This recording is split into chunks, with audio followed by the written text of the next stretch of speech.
Halo anak-anak kelas 9. Jumpa lagi dengan saya Pak Aris di sini. Bagaimana kabar kalian?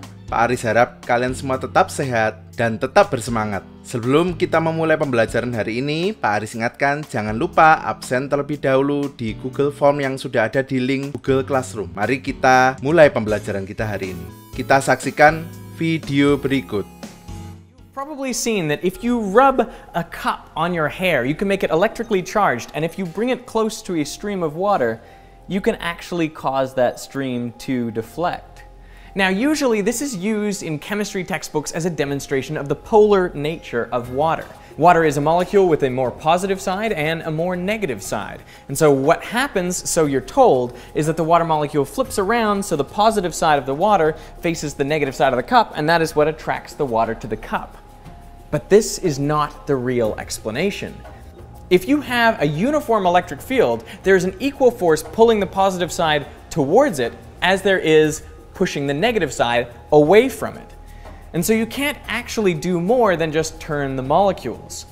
You would need a really, really strong gradient in your electric field to make this work at all. And it basically is just not going to happen from a cup. So why is the stream actually attracted to a charged cup? That is the question. Bila kalian memerlukan video lengkapnya, kalian bisa datang ke link video berikut. Setelah melihat video, Pak Aris ada beberapa pertanyaan. Jawab pertanyaan ini dengan segera di kolom komentar. Ada 3 pertanyaan. Apa yang terjadi pada air? Mengapa hal tersebut terjadi? Apa yang harus kita pelajari untuk mengerti hal tersebut? Jawab segera di kolom komentar ketiga pertanyaan berikut dalam 10 detik dari sekarang. 10, 9, 8, 7, 6, 5, 4, 3, 2, 1. Jika sudah menjawab, kita lanjutkan pembelajaran kita hari ini. Hari ini Pak Aris akan menjelaskan tentang atom, ion, dan molekul. Penjelasan ini akan dibagi pada beberapa bagian. Hari ini Pak Aris akan menjelaskan bagian pertama. Sebelumnya, saya jelaskan terlebih dahulu kompetensi dasarnya. Baik anak-anak, Pak Aris mengingatkan bahwa ini ada 2 jenis kompetensi. Berawalan angka 3 berarti pengetahuan, berawalan angka 4 berarti keterampilan. Berarti nanti akan ada penilaian keterampilan. Berikut indikator kompetensinya. Pada indikator pertama dan kedua, sengaja Pak Aris beri tanda kuning karena itu yang akan kita pelajari hari ini. Jika sudah selesai membaca indikator kompetensinya, mari kita lanjutkan ke pembelajaran. Pertama, mari kita buka modul Fisika halaman 4. Di sana ada beberapa pertanyaan. Kerjakan semua pertanyaan dengan pensil. Referensi bisa kalian dapatkan dari internet. Kerjakan selama video klip berikut diputar, kurang lebih 5 menit. Jika sudah selesai, kita bahas bersama pertanyaan-pertanyaannya. Karena sudah pasti, tulis dengan ballpoint jawabannya jika sudah selesai pembahasan. Oh iya, jangan lupa ada ralat. Selamat mengerjakan sekaligus menikmati video klip berikut ini.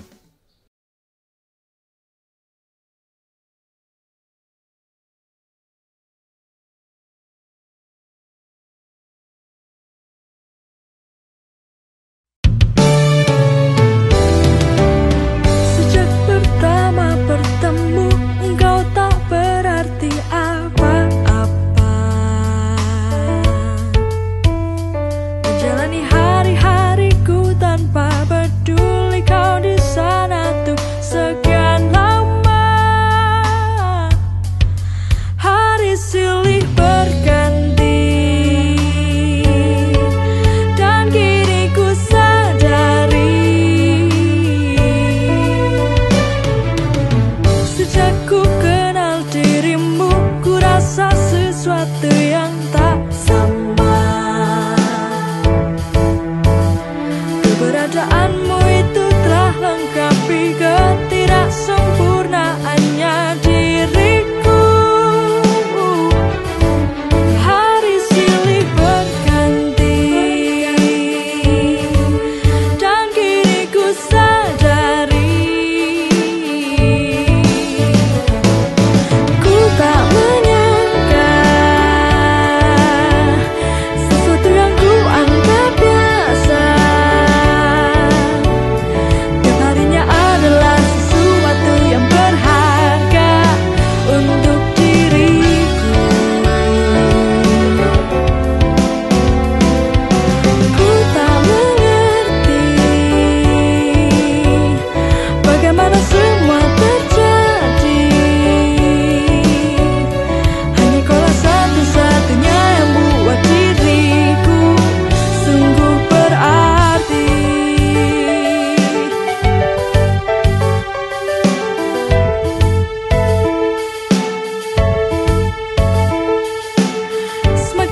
sesuatu yang ku anggap biasa. Tiap harinya adalah sesuatu yang berharga untuk diriku. Ku tak mengerti bagaimana semua terjadi. Hanya kaulah satu-satunya yang buat diriku.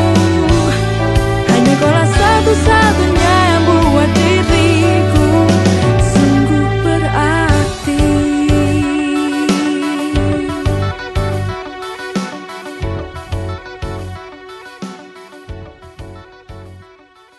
Terima kasih anak-anak sudah melakukan kegiatan sebelumnya dengan baik. Mari kita bahas bersama-sama.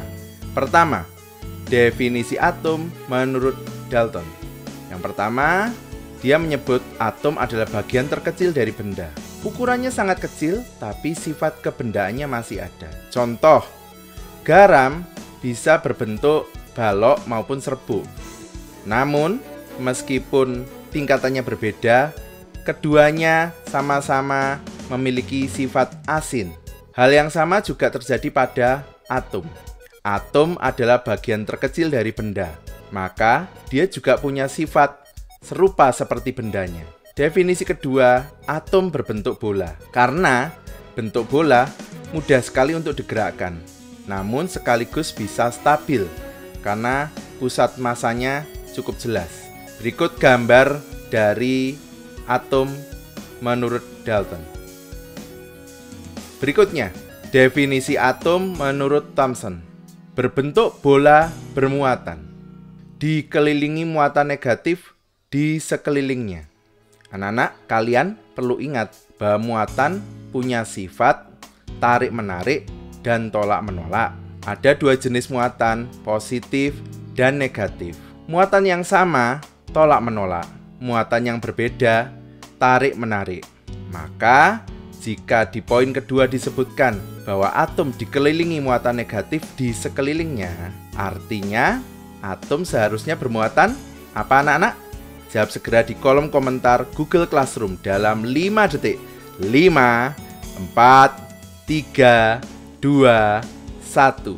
Ya, nanti ada hadiah menarik bagi kalian yang bisa menjawab semua pertanyaan di kolom Google Classroom tersebut.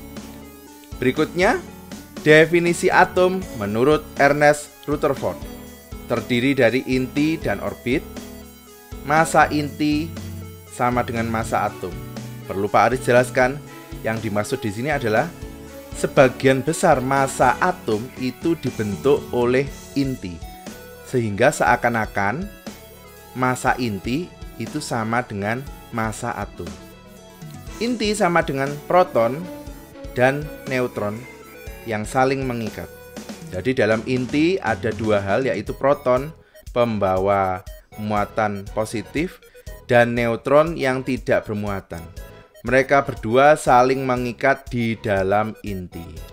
Karena mereka berdua saling mengikat, maka keduanya tidak bisa bergerak dan terkurung di dalam inti. Berikutnya, orbit berisi elektron yang bergerak bebas. Elektron adalah pembawa muatan negatif. Karena elektron bergerak bebas dan inti saling mengikat, maka hanya elektron yang bisa keluar masuk. Keluar masuk mana? Keluar masuk atom. Berikut adalah gambar dari atom menurut Ernest Rutherford. Di sini ada tanda negatif yang artinya adalah elektron. Berarti garis-garis ini adalah orbit. Di sini ada tanda positif dan tanda tidak bermuatan. Berarti daerah ini adalah inti. Karena positif atau proton dan tidak bermuatan atau neutron berada di dalam inti.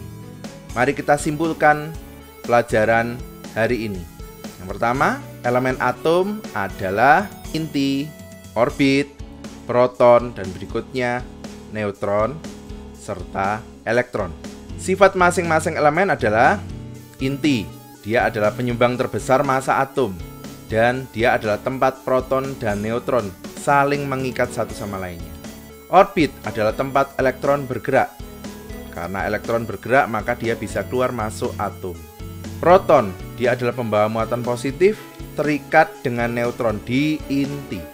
Neutron tidak bermuatan terikat dengan proton di inti. Elektron bergerak di tempat, keluar dan masuk atom. Terima kasih sudah mengikuti pembelajaran saya.